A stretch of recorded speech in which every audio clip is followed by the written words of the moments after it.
Hey everyone, and welcome back to The Quiet Riddle. I appreciate you stopping by our little spot to chill out with us today. Your support helps other good people like yourself. So with that said, the red car theory. You've probably heard the phrase tossed around in self-help circles, psychology discussions, or law of attraction videos. But what does it really mean? And more importantly, how does it reveal the truth behind how your mind shapes your reality? Today we're going deep, not just into the idea itself, but into the hidden mechanisms of awareness, selective focus, and the way your internal world quietly programs the external results you see.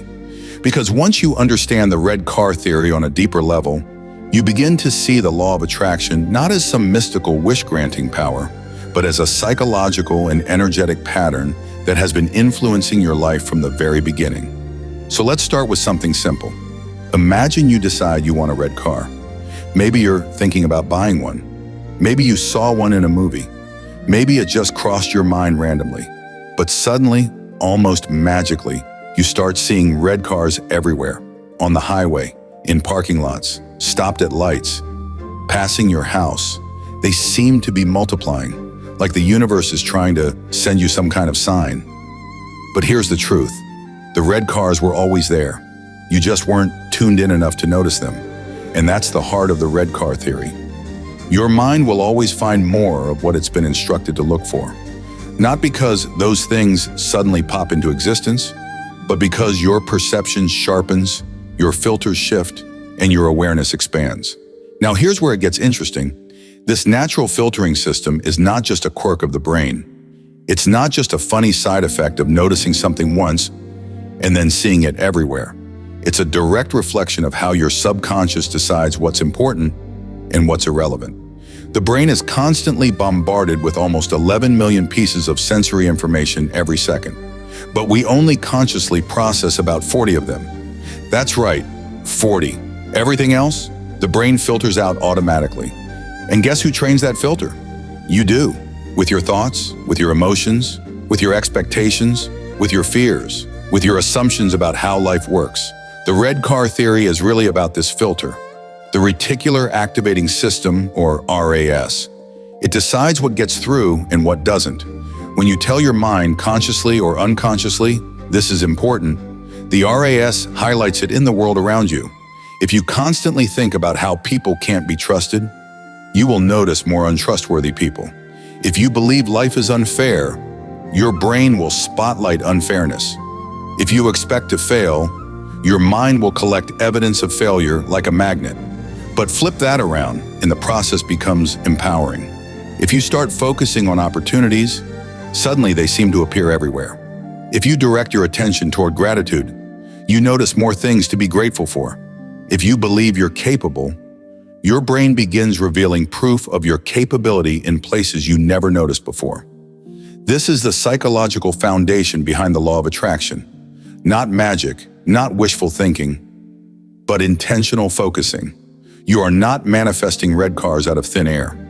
You are noticing what was already there and aligning your decisions, behaviors, and emotions in ways that draw more of those things into your life. This brings us to another crucial point. The red car theory does not just change what you notice, it changes how you act. Because once something becomes visible to you, it becomes possible. Once something becomes possible, it becomes achievable. And once something becomes achievable, it becomes part of your identity.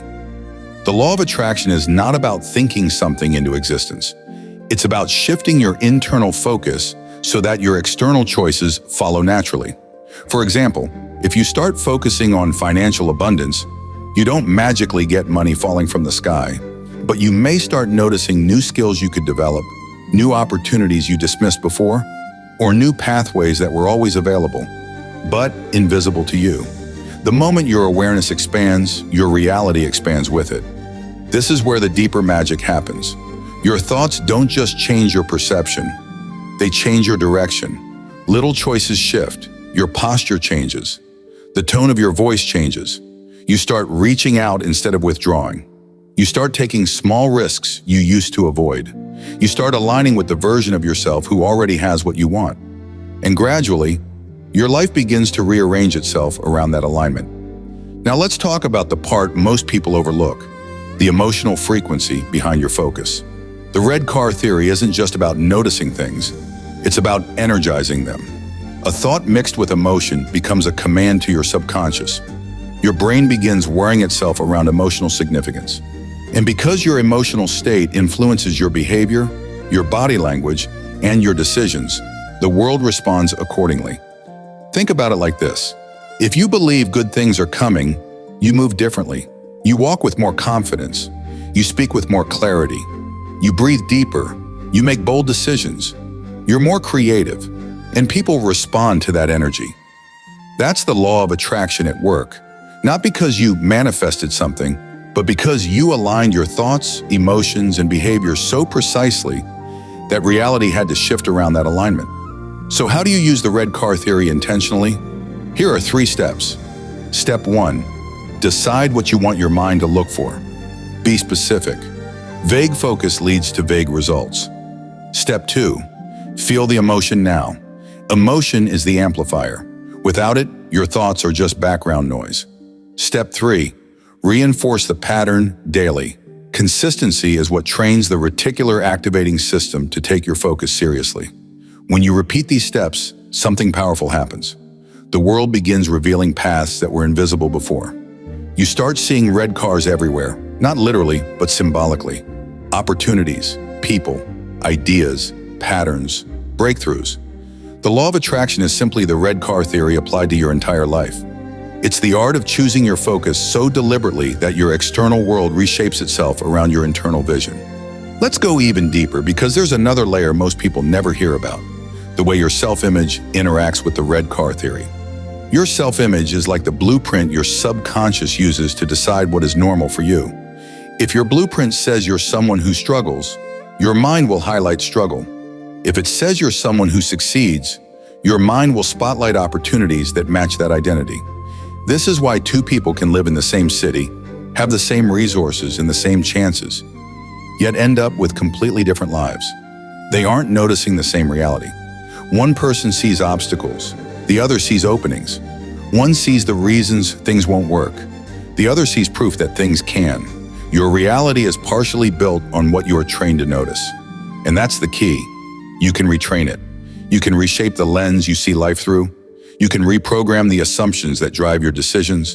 And when you do, the law of attraction stops feeling like a theory and starts feeling like a skill. Now let's talk about something practical you can use tonight: the micro-focus reset. It's a simple exercise. Sit quietly, close your eyes, and ask yourself one question. What do I want my mind to find more of? Say it out loud if you can.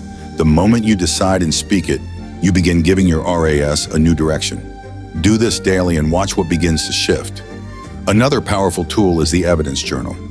At the end of each day, write down 3 small signs, opportunities, or synchronicities that align with what you're trying to attract.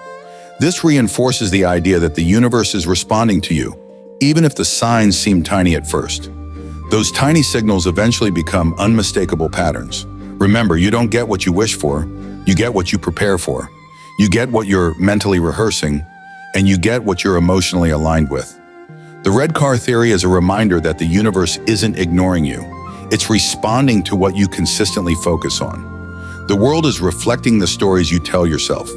Change the story, and you change what is reflected back to you.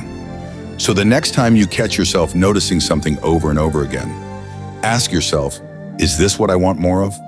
Because your attention is a seed, your focus is soil, your emotion is sunlight, and your habits are the water. Whatever you nourish grows. Choose carefully what you plant in the garden of your mind. Thanks for watching. If you found this video helpful, please give it a like and subscribe. I appreciate each and every one of you. God bless you. See you in the next video.